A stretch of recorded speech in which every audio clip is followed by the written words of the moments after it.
Alam mo siya, ilang araw na ako nababahala. Na hanggang ngayon, buhay pa rin si Black Rider. Na balang araw, matutuntun niya tayo. Para sa kaligtasan mo, naisip-isip ko na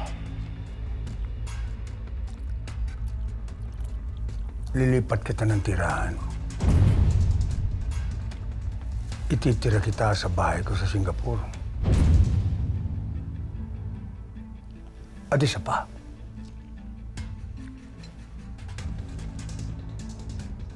sa darating na eleksyon, kakandidato ako ng presidente. Hindi magandang tingnan kung hindi makakatulong sa aking imahe na malaman ng publiko na may relasyon tayo.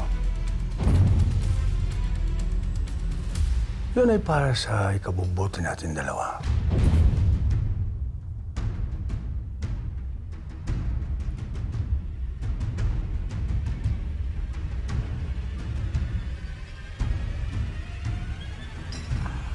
Sinungaling. Alam kong may plano kayo ng kabit ng si Rebecca. Kung ginagalingan niyo magtago, mas gagalingan ko manghuli.